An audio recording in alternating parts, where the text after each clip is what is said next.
Hello and welcome back, ladies and gentlemen, to another Historical Humans Reacts.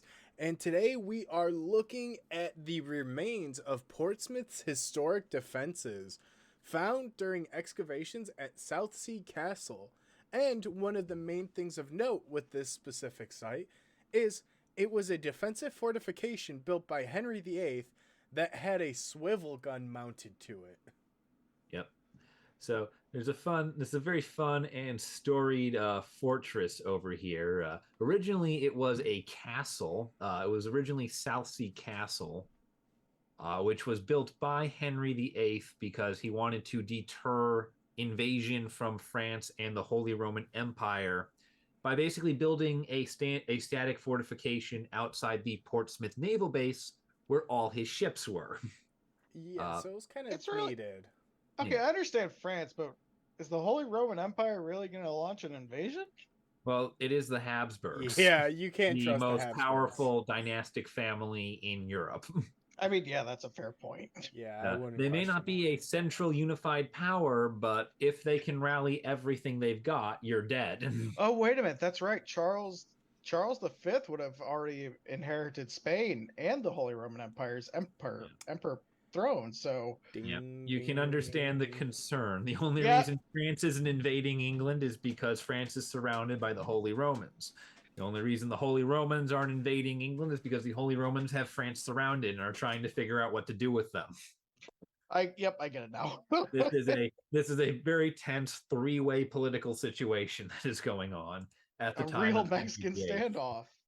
Yeah, quite literally. And it's all culminating at Portsmouth, of all places. Who Yeah. would have thought?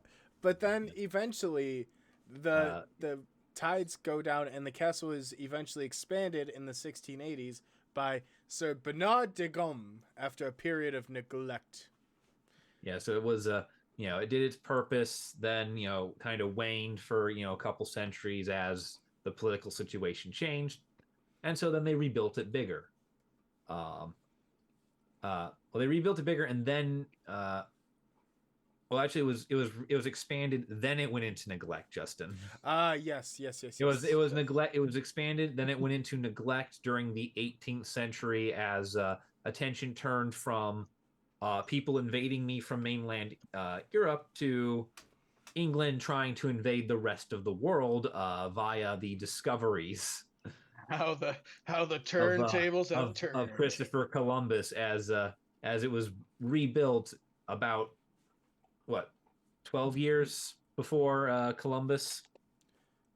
No, Or, I think no, you've I'm got sorry. this I am mixed I up. am very tired right now. I Yeah, the apologize. castle was expanded in the I can't read. 1680s and was eventually neglected until in the 18th century, and then Yeah. was eventually redesigned in Yeah. 1814 under Major General Benjamin Fisher during the Napoleonic Wars. Yeah. So Yeah. All right. Yeah. tensions So with France really stepped yeah. up. Yeah. Oh, yeah. So 1680s, England is having its colonial empire in full swing. It's not Columbus, it's England, taking over colonies for a lot of this.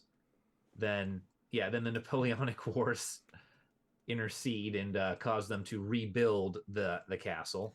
And then in an interesting turn in 1844, they turned the castle into a prison because there was a lot of pressures on civilian jails, but within 6 years it was returned to active military use in the 1850s. Fun fact about that too: this place that was serving as a prison, it was serving as a military prison, whose sole purpose was to handle overflow from civilian prisons. So if Yeah, you're a civilian and commits a crime, you could end up in military prison, if I which remember is usually correctly, worse. Portsmouth is on the Isle of Wight, right? I believe so. Yes. Yeah, so it's an island, so perfect for a naval base and to Yes. hold Yep. military prisoners. Yep. Well, and then as time wore on, the castle was again reutilized during World War One when it Yep. was part of the Fortress Portsmouth plan for defending the Solent and was upgraded with new gun mounts, which were anti-aircraft to prevent Zeppelin raids on the harbor. Yeah, and this is, I believe, where we get our swivel guns that have been rediscovered, buried in the fortification on the island. So it's swivel guns mounted to what is left of a Henry VIII castle that has been torn down and rebuilt about 100 times. Yes, and It's pretty fun. It's a really interesting situation where you see the archaeology go through a period of continued use, even though there was a period of neglect. There's just a bunch of layers to the site now. Yeah.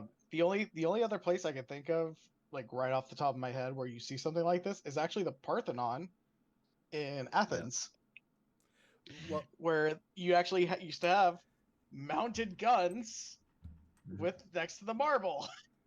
Yep. well, and What's fun? Oh, sorry. You go, Justin. I was gonna say, and that's not it. That's not even including. Again, in World War II, the castle was repurposed as a military base, but this time it actually saw action. Yeah, And this is the I believe the first and probably only time this castle actually has to face off with somebody. and it was uh, against the French Navy vessels after the fall of France. yeah. So Nazi It is. France. Yeah. It is. So yeah, Vichy France. Thank you. Vichy, sorry, Yeah. I should blur that. We're gonna Close Yeah, enough, Vichy France. honestly. Yeah. Anyway, but fun fact: this isn't even active combat. This was a standoff. The French fleet sailed into view. The guns turned towards it. The French fleet sat there and then left. Yeah, it Because says like they were in the harbor, yeah, but they because were afraid that they would go to if they yeah, returned to France, they would fall into German hands, right? basically what it was is at the time France fell, members of the French fleet had docked at Portsmouth as France and England were allies. And the French admiralty there was concerned that he would acknowledge Vichy France and France's surrender and return his military equipment to Vichy France, which would then turn it over as per its treaty to the German Third Reich, which Britain found to be unacceptable. I do believe the French sunk the fleet in the harbor rather than let it fall into anyone's hands. Honestly, fair. But then that leads us to today, where excavations from the South Sea Coastal Scheme Flood Defense Project, so compliance I love that. archaeology. Yeah, I love. It's not just compliance rate, but I love that it's about keeping the island from flooding. That is bringing this back to us. Like this is about trying to Ooh. not let the island be flooded.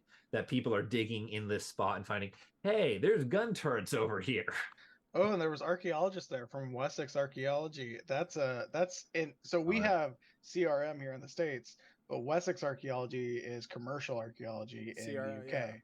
yeah, yeah, compliance, commercial, it's the same thing. Yeah, so that's really interesting. And apparently they were working with a historic England, so I like to see that. yeah. But it's 350 years, kind of all built on top of each other to make this. And it's very fun for us to see because you have a swivel gun on a castle from Henry VIII. It just, and that's what the article culminates in at the last paragraph that it talks about. That's very fascinating. Is it's really cool to see how a structure is modified, transformed, adapted to fit the current needs of the situation, and in a lot of times is retrofitted with advanced defenses. It's just, it's a It's a kind of cool full circle moment. it's a bit of a contrast to how we often view things here in the States, where we want to preserve everything at the Or for the demolish right it. time to either demolish it, or when we do preserve something, we want it to be from the time period of what we associate it with. But when a Yeah. building like this has seen multiple times of use, I think that's actually more interesting than when we see buildings or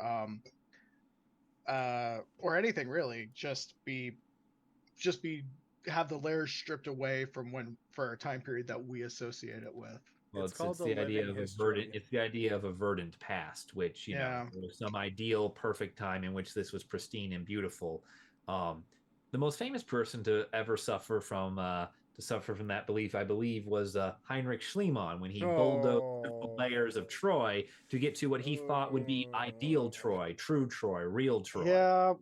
Oh, how do It we end is. up back It's with not a him? good philosophy. The philosophy that we see displayed here, the amalgamation, the constant repurposing and reuse of history throughout history, that's kind of the right way to go about it. That's what you should expect to see, and you should, be very happy when you do see people reusing things throughout history, places, structures, locations, things like that. This is how we should be looking at it. I think that's a good place to end. Call the bombshell. Not again.